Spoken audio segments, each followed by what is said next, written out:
not only doing once a year, I do mine every single time I come home from a ride, as I take compressed air and I blow the belt dust out of my clutches.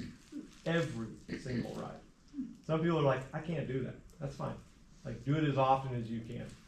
You know, if you can get a little suitcase air compressor or something, just anything, blow those out, because these sleds are making so much horsepower now.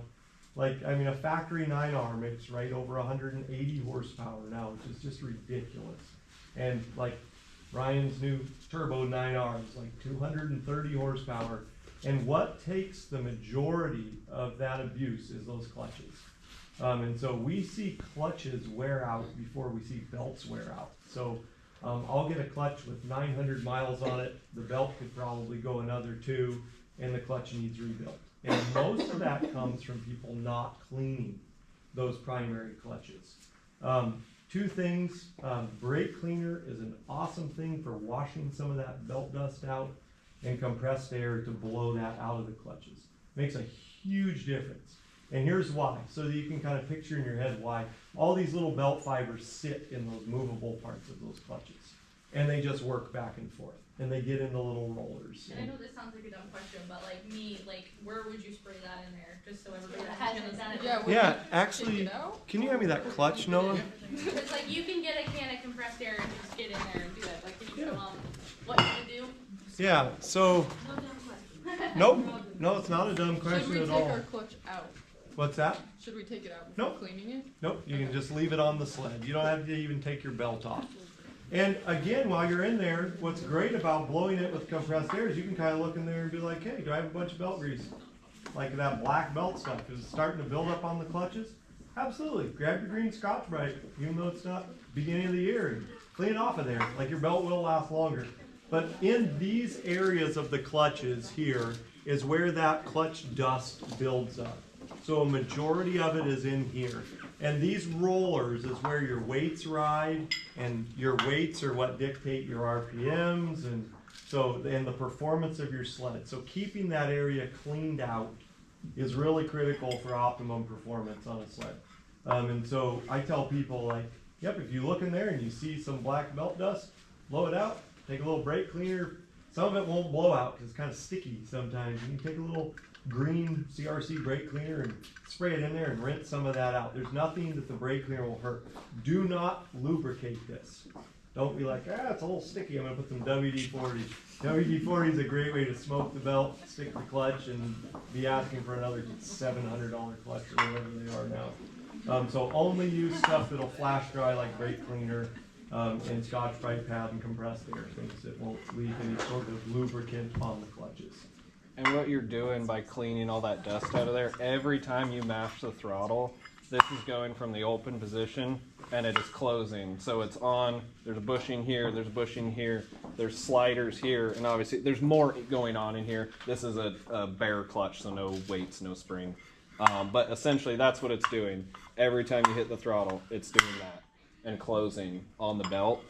And so if these are all gunked up, you can see this one, obviously, it's pretty dirty just for me holding it.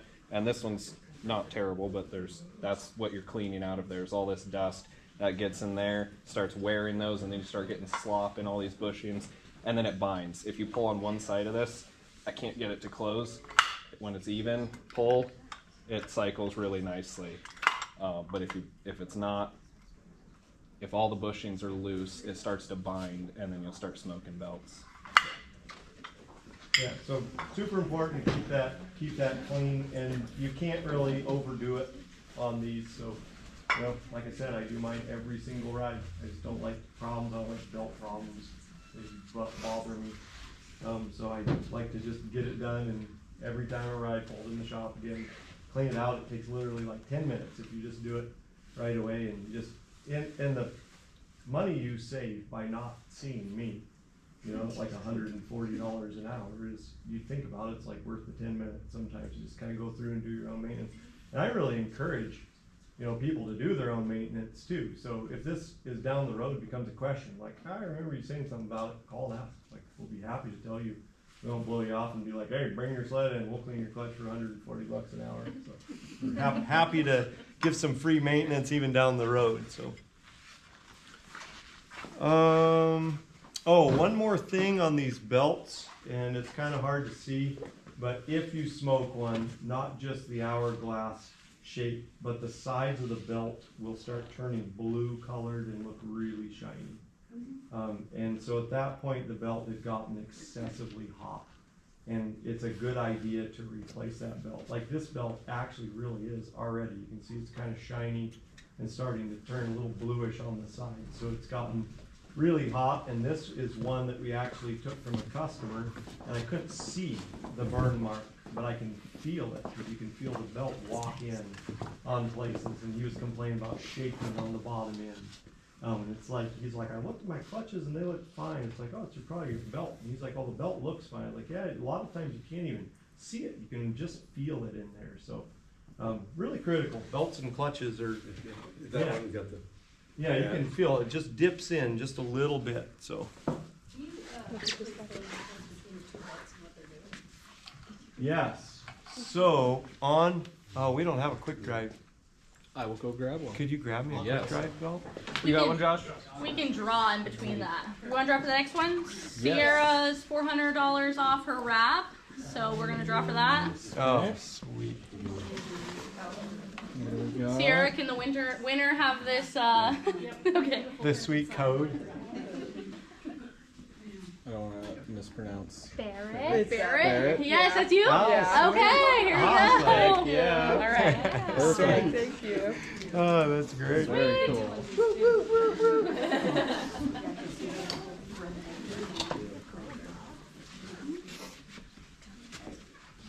I'll be honest, I don't feel Spain. Yeah, it takes a while. Yep. So, well, I can't actually see it. You can actually just feel it. So right here, so right in the numbers, you can feel the belt dip in the bottom here. And This yep, Oh, yep. And it's okay. interesting because it is weird. This should be sled, straight. it should be just consistent instead of dipping Okay. it. It is really weird. Like the sled would shake, like it just click, click, click, click, and then you put a fresh belt on, and it all went away. So. Yeah, and that's a great question to add. Like, so this belt takes the majority of the abuse. The belt that goes on your clutches here, the engine turns this belt to then turn your secondary clutch. Who here is familiar with chain cases? Yeah. On a sled. Yeah, yep, so they all used to have chain cases. And the reason I asked for this belt is because this other belt now on Polaris sleds and some other sleds now is now in place of your chain case. So the primary clutch, your engine's running, this clutch grabs this belt and turns this clutch that's attached to a shaft that goes to the other side. On the other side is a set of drive cogs that drives the top sprocket that then drives the bottom sprocket, which is what your track's attached to. So it goes in this order. Engine, primary clutch drives the belt turns the secondary clutch turns the upper drive cog of this belt, the bottom of this belt turns the lower drive cog that's attached to your track. So it's kind of weird. It goes up, over, down, into your track. So that's your drive system, and if you can kind of picture that, it really helps when you're in the backcountry, like diagnosing your own, like, oh, that feels really weird. It feels like it's down by the track, or or it shakes, like I said, only when it's moving, or or it's not making RPMs. I get that one a lot too. These belts blow so rarely that they'll actually wear thin. So if somebody has 2,800 miles on a sled, has never had the belt, and you go measure it, the belt's physically thinner. And so the clutches, these clutches, they're called centrifugal clutches. They are like change your gear ratio. So if the belt's thin, it can't shift out and give you that top end anymore. And I could go on for hours about clutching. Clutching is like a, kind of like magic, you gotta be doing it for a long time sometimes to get good at clutching stuff.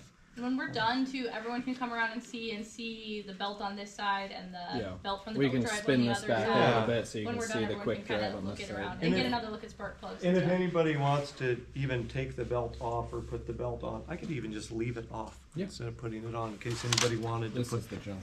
put it on. Yes, Make this sure is that the one good doesn't one. end up back on there. Sell the sled with an old belt. Brand new sled.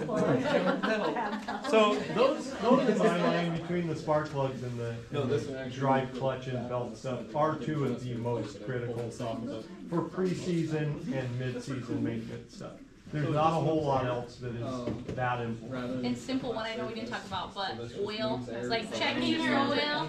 Yeah. For me, changing your oil, like if you're gonna go out, like when my husband's not home, check your oil, change your oil. I know it sounds simple, but to know where that's at and Yeah, and in this world of modern sleds, we have 2 strokes and 4 strokes.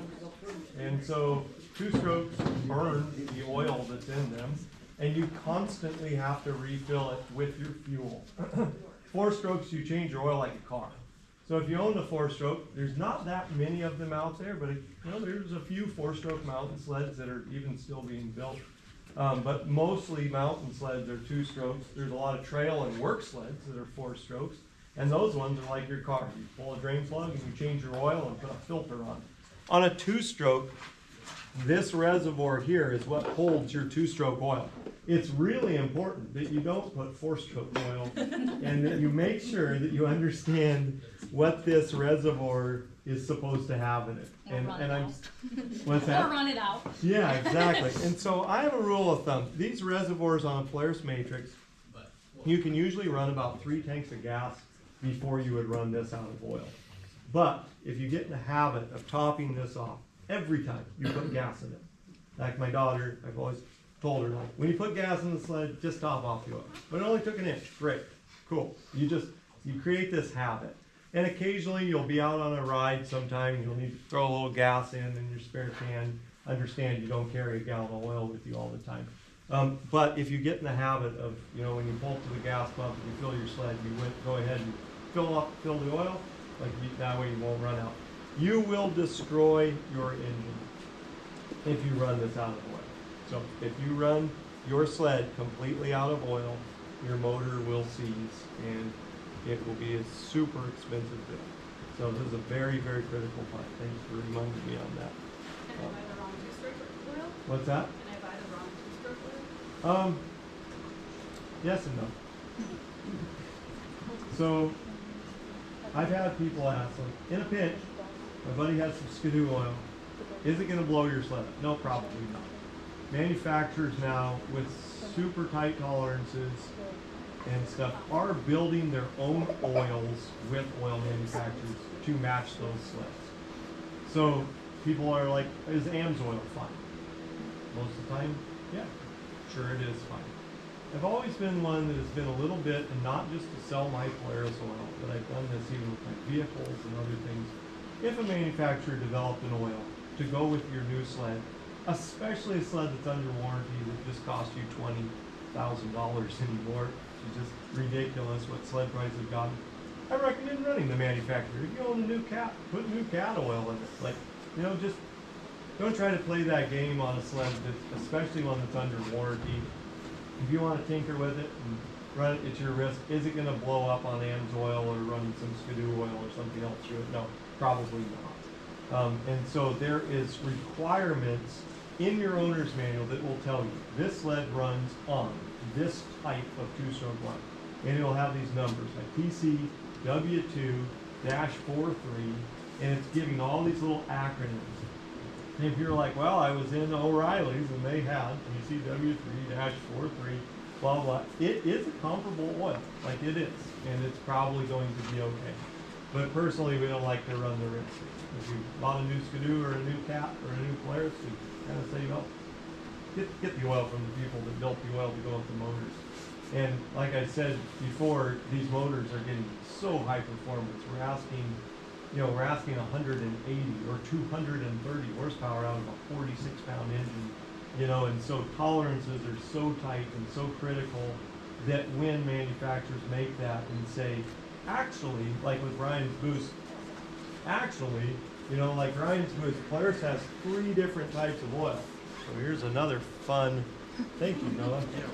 They have blue oil. It's not synthetic, it's a synthetic blend.